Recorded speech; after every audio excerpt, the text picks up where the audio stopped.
parlons du principe de la guérison divine. C'est quoi en fait la guérison divine en elle-même? Parce qu'aujourd'hui, oui, on aime beaucoup parler quand même de ce sujet aussi qui est de la guérison divine, la guérison du corps. Et beaucoup d'hommes viennent au Seigneur Jésus-Christ parce qu'ils ont envie d'être guéris, parce qu'ils veulent aussi avoir quand même un témoignage réel de la présence de Dieu. Et il y aura des lignes de prière de gauche à droite, tout ça. Mais j'aimerais d'abord dire ceci. Comme le livre de Hébreux chapitre 11, le verset 6 nous le dit, il dit que celui qui s'approche de Dieu croit que Dieu existe. Ce n'est pas seulement le fait de croire que Dieu existe, non. C'est déjà un premier pas.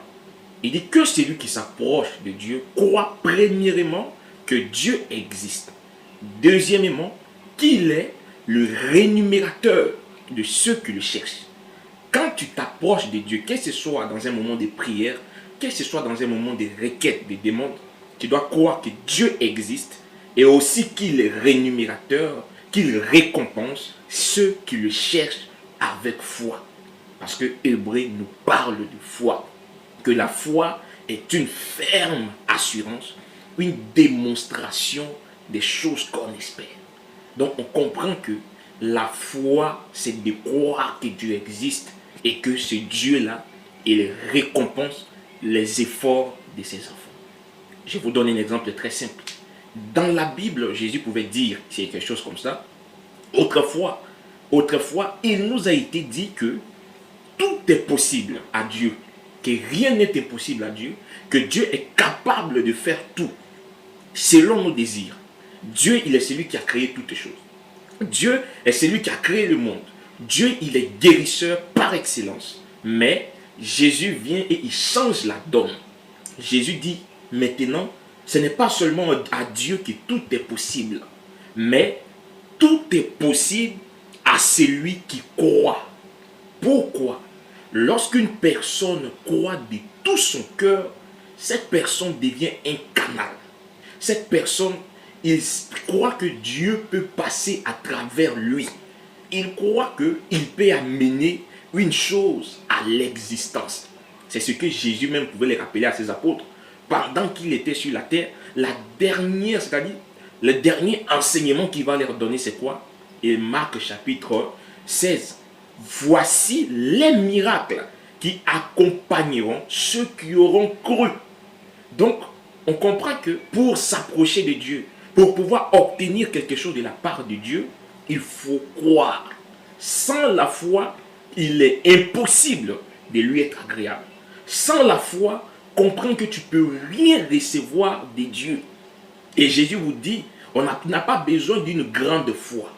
Il n'a pas besoin d'une foi comme, il peut même le dire, même comme un bouton. Jésus n'a pas besoin de cette foi. Mais il dit que si tu as une petite foi comme un grain de sénévé, tu pourras dire à cette montagne, déplace-toi.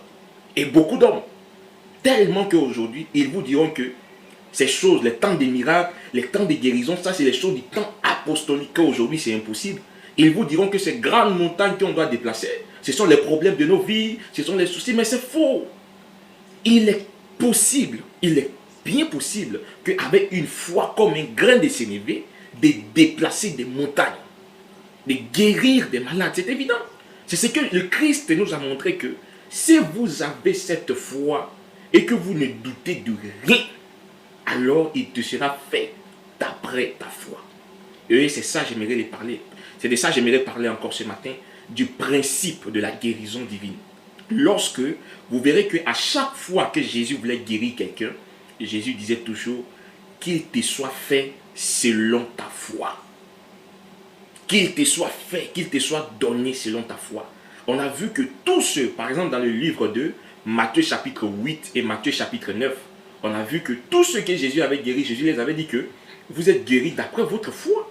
C'est parce que vous avez eu foi que vous avez été guéris. Je le lis, Matthieu chapitre 8. Voyons ce que la Bible nous dit. Moi j'aime donner quand même un titre à ces deux chapitres-là. Le livre de foi. Les chapitres de foi. Matthieu chapitre 8, verset 1. Lorsque Jésus fut descendu de la montagne, une grande foule le suivit. Et voici un lépreux s'étant approché, se prosternant devant lui, et lui dit, Seigneur, si tu le veux, tu peux me rendre pur. Jésus étendit la main, le toucha et dit, je le veux, sois pur. Aussitôt, il fut purifié de sa lèpre. Puis, Jésus lui dit, garde-toi d'en parler en personne, mais va te montrer au sacrificateur et présente l'offrande que Moïse a prescrite, afin que cela leur serve de témoignage. Comme Jésus entrait dans Capernaum, un centenier l'aborda, le pria et dit, Seigneur, mon serviteur est couché à la maison, atteint de paralysie et souffrant beaucoup. Jésus lui dit, j'irai et je le guérirai.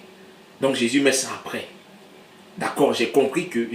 Jésus veut voir, est-ce que ce centenier, il était persévérant. Jésus lui dit, d'accord, j'ai compris, oui, j'irai. Et puis continue de causer avec d'autres personnes. J'irai et je le guérirai. Dans le futur.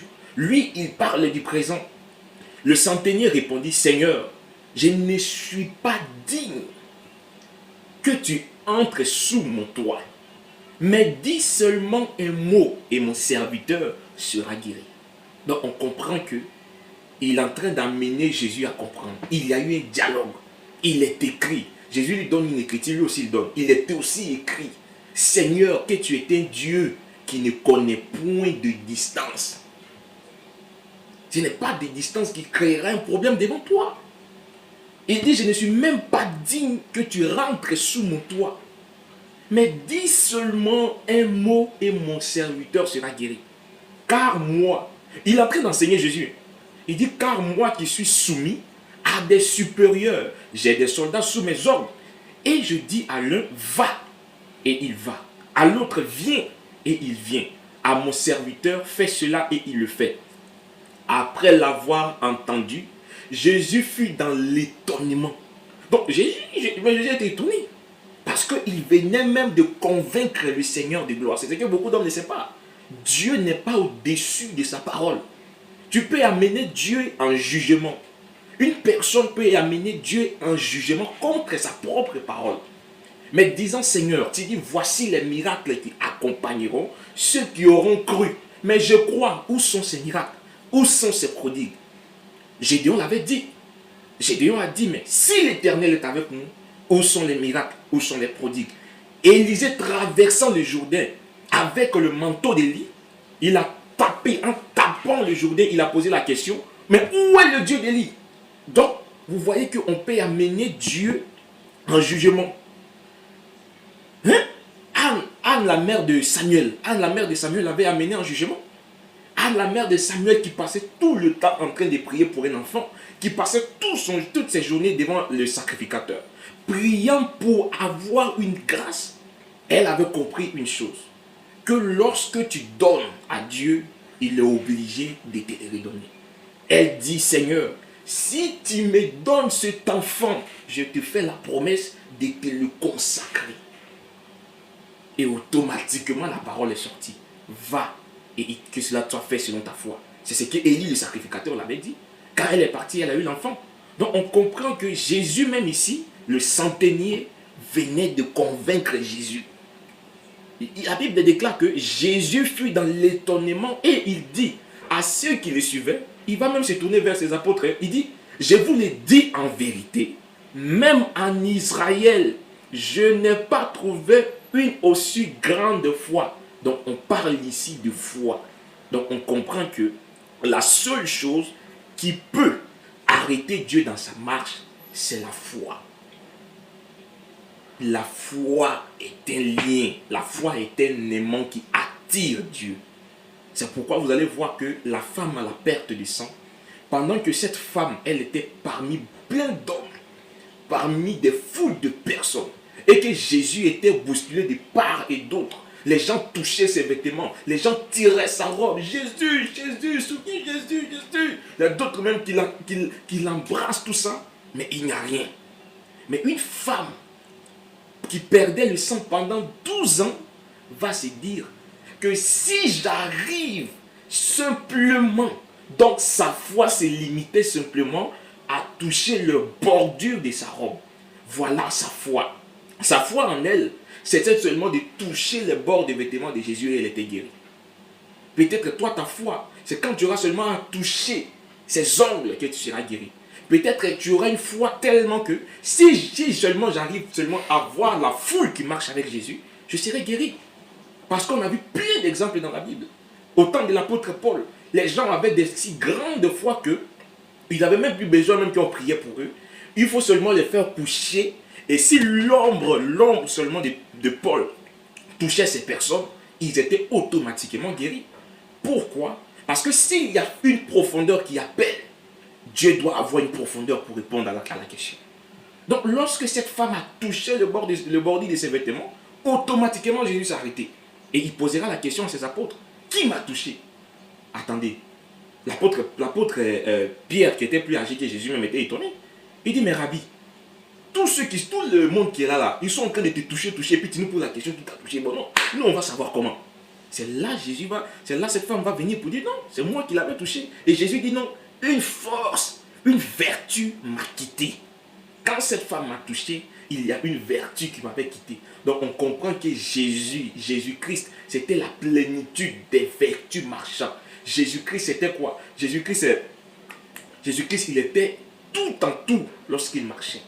Si tu avais besoin d'un enfant, touche Jésus-Christ. Si tu as besoin de l'argent, touche Jésus-Christ. Si tu as besoin de la guérison, touche Jésus-Christ. Mais il faut le toucher avec la foi.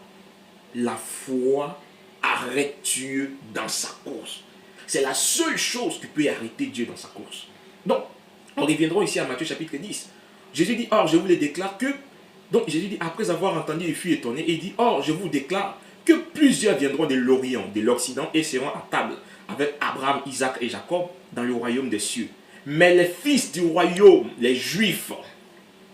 Donc Jésus même il était étonné de la foi qu'il avait trouvée dans ces païens.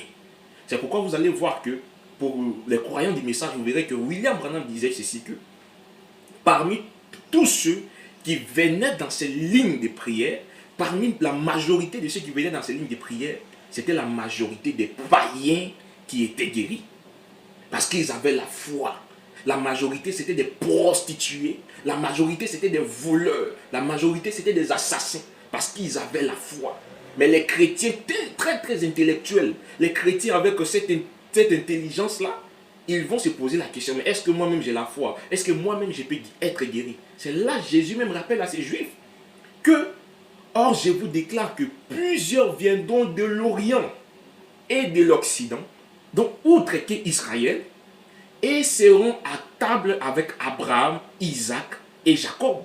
Donc vous serez étonnés de voir que ce n'est pas seulement vous qui serez assis à la table, mais que même des gens du monde viendront aussi s'asseoir dans le royaume des cieux. Mais les fils du royaume seront jetés dans les ténèbres du dehors, où il y aura des pleurs et des grincements des dents. Puis Jésus dit au centenier, va, qu'il te soit fait selon ta foi. Et à l'heure même, le serviteur fut guéri. Jésus lui dit, que cela soit fait selon ta foi. Donc c'est toi peut-être que quand il vient que ta foi, est-ce que l'espérance, les doutes, l'intellectualisme, voici les trois ennemis de la foi. Lorsque tu espères, ce n'est pas la foi. La foi n'est pas l'espérance. Mais la foi, c'est la démonstration, c'est l'assurance des choses qu'on espère. J'espère avoir une voiture. J'ai l'assurance d'avoir une voiture, c'est différent. Donc voilà la seule chose qui peut arrêter Dieu. Voici le seul principe de la guérison divine. Maintenant, est-ce que la guérison divine est la chose primordiale? William Branham dit ceci. Il dit dans les douleurs de l'enfantement, paragraphe 20, il dit, mais le voyez-vous, la guérison divine est une chose secondaire dans l'évangile. Et on ne peut jamais accorder la primauté à ce qui est secondaire. Non, frère, ne vous attachez pas à ces choses. La guérison divine, ce sont des effets secondaires qui viendront après. Mais la chose importante devant le Seigneur, est-ce que ton âme est guérie? Est-ce que ton âme est guérie du péché qui t'avait blessé? Est-ce que tu as l'assurance devant Dieu? Est-ce que tu es sauvé? Oui, parce que regardez Lazare. Lazare était ressuscité par qui? Par Jésus-Christ, le Seigneur de gloire. Mais Lazare est décédé après. Donc, ce n'est pas guérison, résurrection, les matériels qui seront essentiels. Mais est-ce que tu as d'abord l'assurance de ton salut? Il y a un poète qui l'a chanté. Il dit, j'ai l'assurance de mon salut. Il sait de quoi il parle. Aujourd'hui, tu ne peux pas venir t'attacher à ce cantique qu'il a chanté pour dire que Toi aussi, tu as l'assurance de ton salut. Mais est-ce que ton cœur te témoigne vraiment que tu as cette assurance?